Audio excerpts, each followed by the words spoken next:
I am a sprinter. I know the event quite well, and had a few world records in my time. You know what? In this video, Donovan Bailey breaks down why Kishane Thompson lost to Noah Lyles. Where do we start? I guess with the guys in the 100. Noah Lyles. I mean, I know we'd had our picks, and I said to you he was my dark horse to win. Was your dark horse? Yeah, he was my dark horse. You said that? Yeah. Do we? Mike, we have that on record? Okay. Yeah. I don't know. My pick was Oblique Seville. To win. You're right. And Okay. Noah Lyles was my dark horse. We all know the result. Mm-hmm. I want to talk about that being perhaps the best 100 ever. I haven't been around to see them all. You haven't either. But in terms of competition, I think everybody was sub 10. Everybody was right there at the finish. That was a hell of a race. Well, the fastest, I can agree that the fastest overall 100 meters and the best, clearly. I mean, you can't really compare generations, technology, Exactly. shoe, Yes. track, training, and nutrition. Carbon fiber, all of them. All of that. You can't really compare. You can't really compare it. But I'm going to start here. Number one, listen, huge respect to Noah Lyles, regardless of how you feel about whatever, his personality or whatever. It doesn't bother me a bit. I'm just saying to you, huge respect for him because he's the winner.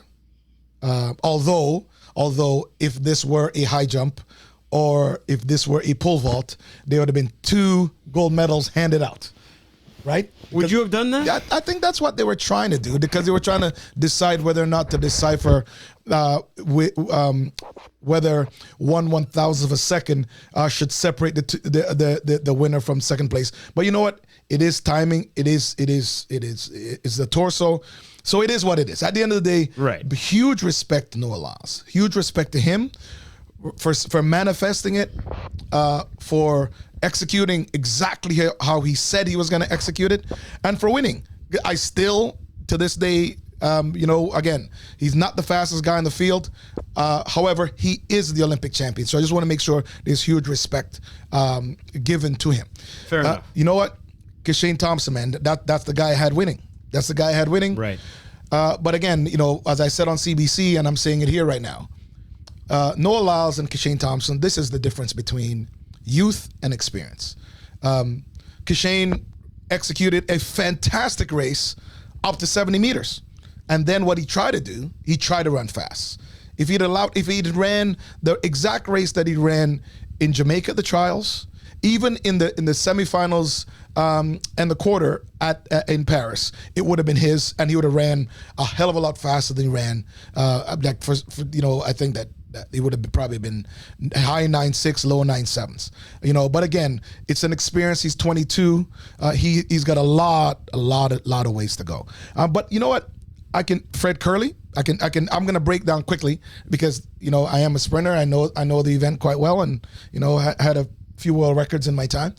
You know what? Fred Curley, stellar race, right? Stellar race. Got to the podium when it looked like his year. It just looked very chaotic and disjointed. So for him to pull it together, to make the team to make the U.S. team and then go to the Olympics and be on the podium, fantastic. Ben Derrick, I thought, ran very well. Sambini, I thought, ran also very well. Tobogo, I thought, was going to be third. Tobogo, I thought, was going to be second or third. Right? I mean, and again, we'll discuss his performance later on.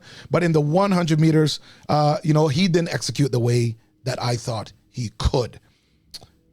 Oblique Seville, who was your potential winner. Pick, yeah. That was your win. Yeah. In the semifinals, he looked great. Yep, I was smiling. He came out of the blocks. He got in his drive phase. And then when he got in his top speed, he just relaxed, man, and let it come home and ran 9.8, making it look so easy. Had he done that exact same race in the finals, I think he'd have been on the podium because I had him coming second, right? However, if you watch the race, and again, I'm not criticizing him because I'm very certain that, these guys are coached by the best of the best. Oblique Seville never got out of his dry face. Believe me, kid, I know what that's like. In 1997 at the World Championships, I lost. I was second place because I panicked. and I wanted to run so fast, and then thought about running fast as opposed to just running fast and just reacting to the gun and just allowing the race to come to me. So he never got out of his dry phase. Who impressed me, Jason? And I know that you're gonna, you always snicker at this man. No, he did. Was Marcel Jacobs. I'm with you. He did. He impressed me. Marcel Jacobs was like, for him to get the respect. I mean, for some of you people who don't respect the fact that this man is Olympic champion and he ran 980. Yes, it was in a pandemic, and yes, it was an empty stadium, but this guy came out and ran 986, 985, whatever. 985, season best, 985. Right? He came out and he ran great. That's all I gotta say. He ran spectacular.